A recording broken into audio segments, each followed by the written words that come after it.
on January 18th, we introduced the Secure and Fair Elections Act in Kansas. And it was basically the toughest anti-voter fraud bill any state had ever seen.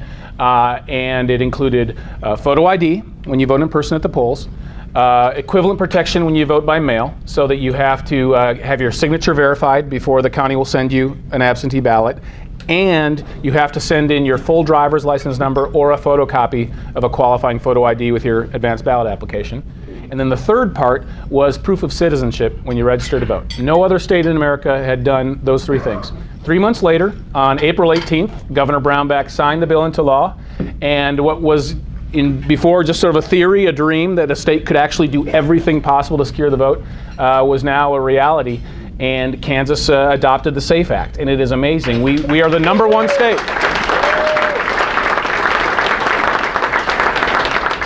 So Kansas can clearly and credibly state that we have the most secure election laws in America. Photo ID is becoming an easier sell. I think it's happening in more and more states.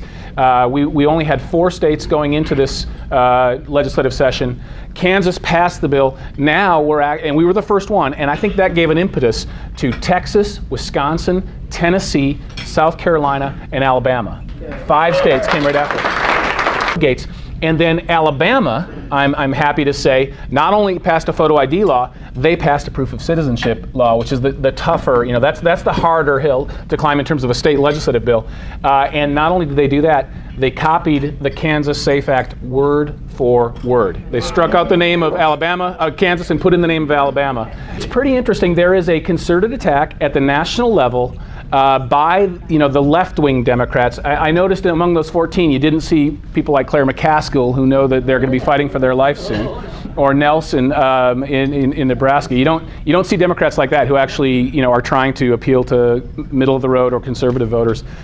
So there's something going on. They are really worried about this, for one thing, and secondly, they're trying to drum up popular support against it. And what do the Democrats do when they don't have a good argument?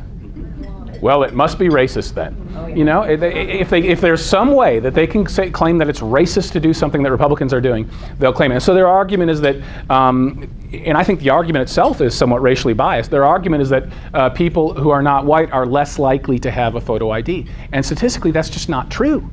It's not true, and it's somewhat racist to say so. Why would someone who's non-white be more likely to drive a vehicle without a license, or be less likely to be, plugged into society than anyone else? I guess I just want to end my opening comments by saying, look, when they're rolling out Bill Clinton, when 14 Democrat senators are complaining, when the 2 leading newspapers of the left, the New York Times and the Washington Post, are saying that something is wrong, then something is right. And I think we can really be. And I'm just so pleased that Kansas is leading the charge, holding the flag, and other states are following Kansas. I think that's great no matter what the issue of policy is, when our state can step out and say, look, we've got some great ideas here, follow us. And I think we're going to see more of that in the next legislative session, and perhaps the one that follows in 2013. There are a lot of great ideas, bills that are very strong, that would put Kansas in the #1 position.